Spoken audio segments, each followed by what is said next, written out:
सोलापुरात काँग्रेसला धक्का बसण्याची शक्यता असून माजी मंत्री सिद्धाराम म्हेत्रे शिवसेनेत प्रवेश करणार असल्याची जोरदार चर्चा सुरू आहे।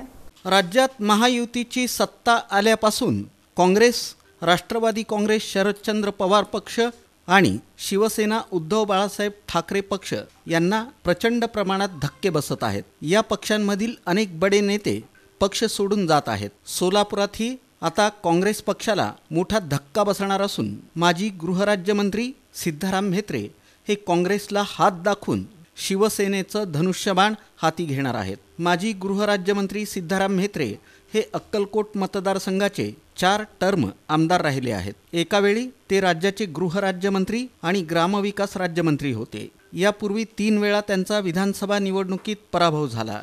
शेवटी सिद्धाराम म्हेत्रे यांनी काँग्रेस पक्ष सोडण्याचा निर्णय घेतला असून काही दिवसांपूर्वी त्यांनी राज्याचे उपमुख्यमंत्री एकनाथ शिंदे यांची भेट घेऊन त्यांच्याशी सविस्तर चर्चा केली होती। त्यावेळी महेश साठे, महिला आघाडीच्या अनिता माळगे यांची उपस्थिती होती। त्याच वेळी शिवसेनेत प्रवेश करण्याचा निर्णय सिद्धाराम म्हेत्रे यांनी घेतला होता। दरम्यान शनिवारी 31 मे रोजी उपमुख्यमंत्री एकनाथ शिंदे यांच्या उपस्थितीत अक्कलकोट शहरात सिद्धाराम म्हेत्रे यांचा भव्य पक्षप्रवेश सोहळा होणार असल्याची माहिती अधिकृत सूत्रांकडून मिळाली। या कार्यक्रमाची अक्कलकोट तालुक्यात जोरदार तयारी करण्यात येत आहे। आमची अपेक्षा होती 60-70 लोकांची बैठक घ्यावा, नंतर निर्णय जाहीर करावा।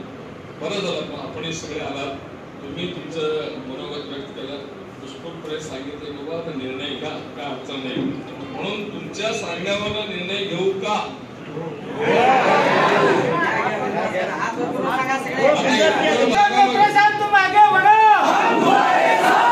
सिद्धाराम म्हेत्रे साहब तुम आगे बढ़ो,